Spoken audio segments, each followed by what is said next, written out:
Le port nous a semblé avoir beaucoup plus d'avenir parce que nous avons constaté qu'il ne se faisait pas grand-chose en termes de production industrielle. Avec le temps et au vu de l'opportunité que le port nous donnait en termes d'extension, en termes de croissance de notre chiffre d'affaires, nous avons beaucoup plus investi dans la production porcine sans abandonner le maïs. Et aujourd'hui, notre seul produit que nous commercialisons, c'est le porc, la viande de porc.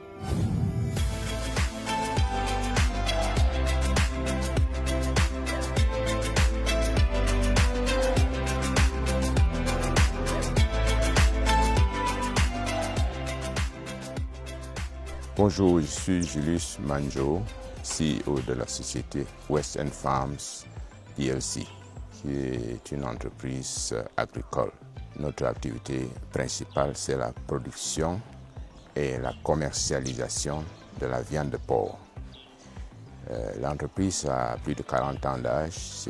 Au début, c'est une entreprise familiale, mais avec le temps, pour pouvoir lever les fonds et croître l'activité, nous avons trouvé utile d'ouvrir le capital à d'autres personnes et surtout un fonds de capital risque sud-africain qui nous a permis depuis 2012 de faire des investissements importants et surtout d'accéder à un savoir-faire technique de pointe.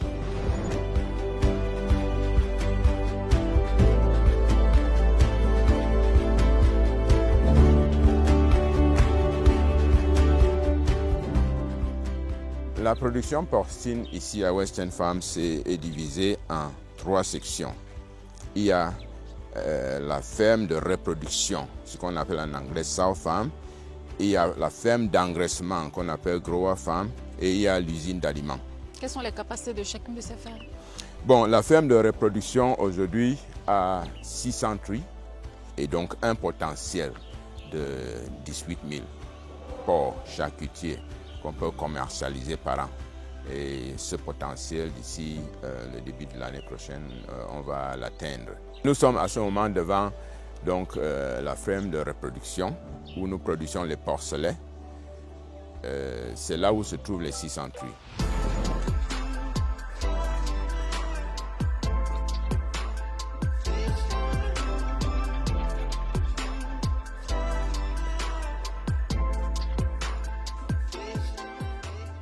Le point de départ étant donc la station d'insémination artificielle.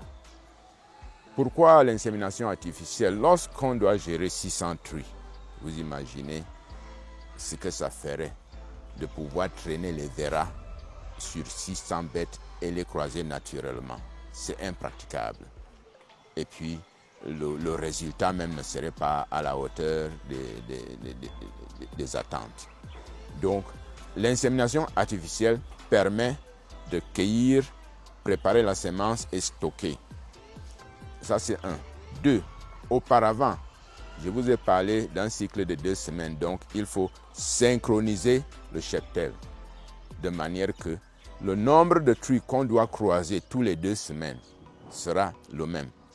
Mais ça, ce n'est pas le plus important. Le plus important, c'est de grouper la chaleur.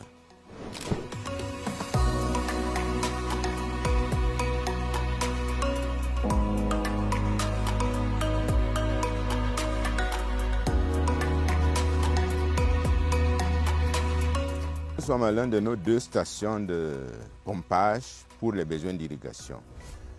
Comme vous le constatez, nous avons un lac devant nous. C'est un lac artificiel que nous avons construit pour retenir les eaux de pluie. Un lac artificiel de cette taille, c'est quelle taille? Ça fait quelle taille? Ça fait 350 000 mètres cubes d'eau. Et donc, pourquoi nous avons opté pour construire nos lacs et retenir l'eau? C'est tout simplement parce que nous sommes inscrits dans une logique de gestion durable. Nous savons qu'il y a les problèmes d'eau, il y a les problèmes d'environnement. C'est vrai, la Sanaga est à côté, mais le temps passe très vite et le gouvernement est exigeant par rapport à l'utilisation d'eau. Donc, l'eau de pluie est là, entre 2 pentes, on a barré la vallée à ce point. Et il suffit juste de 3 semaines de pluie et le lac est plein. Et ça nous permet d'irriguer nos cultures sans la moindre difficulté.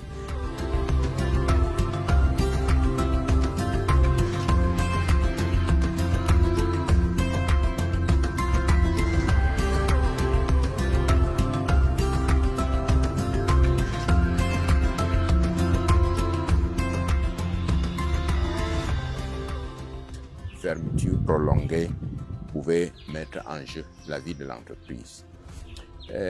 Cet incident nous a permis aussi de constater, heureusement, que au fil de toutes ces années, nous avons mis en place une structure qui peut résister aux sinistres d'envergure.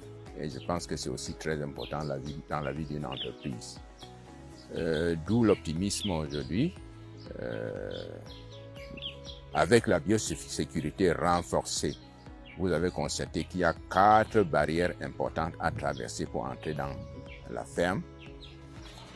Avec la formation des employés, ce qui est déjà fait et ce que nous continuons à faire, avec l'opportunité qui reste la nôtre et dans la filière, nous pensons que l'avenir est plutôt prometteuse et qu'il est temps de partir à l'augmentation de la production. Mais d'abord, je pense que nous avons un défi important, c'est de restructurer la dette. La dette extérieure nous donne les maux de tête parce qu'elle est nivellée en devises et donc on ne sait pas ce qu'on doit. Aujourd'hui, le dollar monte, demain il descend et donc une dette qu'on a contractée pour un équivalent d'1 milliard peut du jour au lendemain devenir 1,5 milliard ou 2.